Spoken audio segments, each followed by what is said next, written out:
जिसकी दया से सरस्वती भाव रही उपजाए, कार्तिक महात्म्य का कमल लिखे 8वां अध्याय।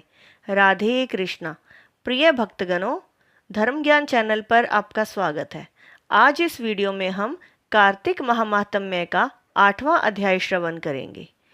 अध्याय श्रवण करने से पहले गणेश जी का नाम लेते हैं। बोलो श्री गणेश जी महाराज की जय।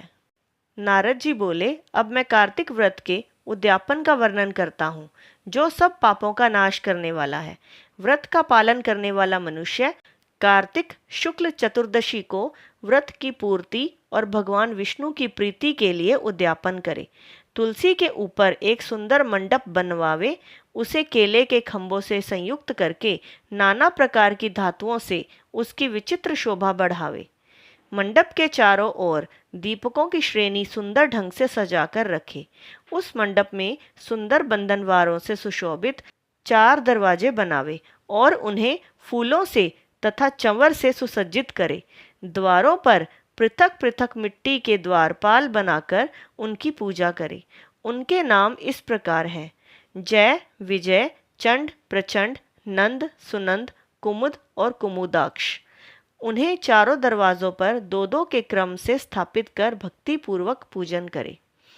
तुलसी की जड़ के समीप 4 रंगों से सुशोभित सर्वतोभद्र मंडल बनावे और उसके ऊपर पूर्ण पत्र तथा पंचरत्न से संयुक्त कलश की स्थापना करें। कलश के ऊपर शंख चक्र गदाधारी भगवान विष्णु का पूजन करें। भक्ति पूर्वक उस तिथि में उपवास करें तथा रात्रि में गीत, वाद्य, कीर्तन आदि मंगलमय आयोजनों के साथ जागरण करें। जो भगवान विष्णु के लिए जागरण करते समय भक्ति पूर्वक भक्तवत संबंधी पदों का गान करते हैं, वे सैकड़ों जन्मों की पाप राशि से मुक्त हो जाते हैं। जो मनुष्य भगवान के निमित्त जागरण करके रात्रि भर भगवान का कीर्तन करते हैं, उनको असंख्य गोदान का फल मिलता है। जो मनुष्य भगवान की मूर्ति के सामने नृत्य गान करते हैं, उनके अनेक जन्मों के एकत्रित पाप नष्ट हो जाते हैं।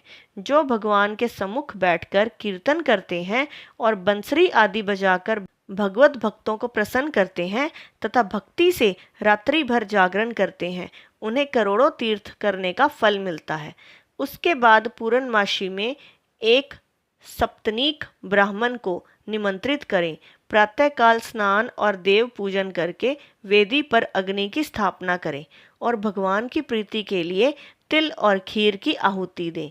होम की शेष विधि पूरी करके भक्ति पूर्वक ब्राह्मणों का पूजन करें और उन्हें यथाशक्ति दक्षिणा दें। फिर उनसे इस प्रकार क्षमा प्रार्थना करें: आप सब लोगों की अनुकंपा से मुझ पर भगवान सदैव प्रसन्न रहें।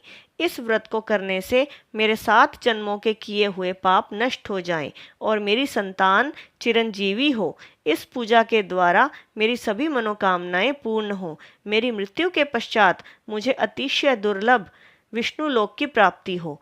पूजा की समस्त वस्तुओं के साथ गाय भी गुरु को दान में दे। उसके पश्चात घर वालों और मित्रों के साथ स्वयं भोजन करें। भगवान द्वादशी तिथि को शयन से उठे, त्रयोदशी को देवताओं से मिले और चतुर्दशी को सबने उनका दर्शन एवं पूजन किया।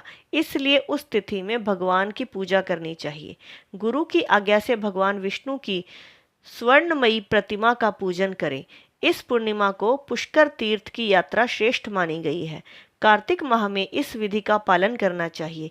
जो इस प्रकार कार्तिक के व्रत का पालन करते हैं, वे धन्य और पूजनीय हैं। उन्हें उत्तम फल की प्राप्ति होती है। जो भगवान विष्णु की भक्ति में तत्पर हो कार्तिक में व्रत का पालन करते हैं, उनके शरीर में स्थित सभी पाप तत्काल नष्ट हो जाते हैं। जो श्रद्धापूर्वक कार्तिक के उद्यापन का महात्म्य सुनता या सुनाता है, वह भगवान विष्णु का सायुज्य प्राप्त करता है। इति श्री कार्तिक महात्म्य का 8वां अध्याय समाप्त। अगले वीडियो में हम कार्तिक महात्म्य का 9वां अध्याय श्रवण करेंगे। तब तक के लिए राधे कृष्ण।